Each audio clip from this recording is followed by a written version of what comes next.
ഇന്ന് നമുക്ക് പായസം ഉണ്ടാക്കിയാലോ? റൂമില് പായസം മിക്സ് ഇരിപ്പുണ്ടായതുകൊണ്ട് തന്നെ ക്ലാസ്സൊക്കെ കഴിഞ്ഞ് വരുന്ന വഴിക്ക് പാലൊക്കെ വാങ്ങിച്ചിട്ടാണ് കേട്ടോ ഞാൻ വന്നത്.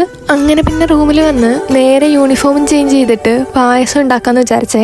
ഇത്തിരി വെള്ളം കെറ്റിലൊഴിച്ച് ചൂടാക്കിയിട്ട് അതിലാണ് കേട്ടോ ഞാൻ പാലൊഴിച്ച് അത് തിളച്ച് വന്ന സമയമായപ്പോഴത്തേക്ക് ഞാൻ പായസം മിക്സ് ഇട്ടേ. പായസം മിക്സ് ആയതുകൊണ്ട് തന്നെ വലിയ ടൈം കൺസ്യൂമിംഗ് ആയിട്ടുള്ള പരിപാടിയൊന്നും അല്ല കേട്ടോ. പിന്നെ ഇതിലെ ടാസ്ക് എന്താണെന്ന് വെച്ചാൽ കെറ്റിലായതുകൊണ്ട് തന്നെ അടുക്കി പിടിക്കാനുള്ള ചാൻസസ് ഒരുപാട് കൂടുതലാണ്. സോ ഇങ്ങനെ ഇളക്കാതിരുന്നാൽ പായസം കരിഞ്ഞു പോകാനുള്ള ചാൻസ് ഉണ്ട്. ആദ്യം ഞാൻ ഒരു കവർ പാല് ഫുള്ളായിട്ട് എടുത്തിട്ടില്ലായിരുന്നേ. ഇടയ്ക്ക് വെച്ചൊന്ന് ടേസ്റ്റ് ചെയ്ത് നോക്കിയപ്പോഴാണ് മധുരം ഇത്തിരി ഹൈ ആയി ഫീൽ ചെയ്തത്. എക്സ്ട്രാ മധുരം ഒന്നും ആഡ് ചെയ്തിട്ടില്ലായിരുന്നെങ്കിലും പായസം മിക്സിൽ അത്യാവശ്യം നല്ല രീതിയിൽ മധുരം ഉണ്ടായിരുന്നു. ഇതുകൊണ്ട് തന്നെ എനിക്ക് ആ ഒരു കവർ പാല് ഫുള്ളായിട്ട് ഒഴിക്കേണ്ടിയും വന്നേ. അത് കഴിഞ്ഞ് ടേസ്റ്റ് ചെയ്ത് നോക്കിയപ്പോഴാണ് കേട്ടോ കറക്റ്റ് മധുരമായത്. അങ്ങനെ പായസമൊക്കെ ഉണ്ടാക്കി കഴിഞ്ഞ് ഇത്തിരി ബദാമൊക്കെ ഇട്ടിട്ടാണ് കേട്ടോ ഞാൻ കഴിച്ചത്. ഒരുപാട് നാളുകൾക്ക് ശേഷം കുടിക്കുന്നത് കൊണ്ടാണോ എന്നെനിക്കറിയില്ല, പക്ഷെ നല്ല ടേസ്റ്റ് ഉണ്ടായിരുന്നു കേട്ടോ.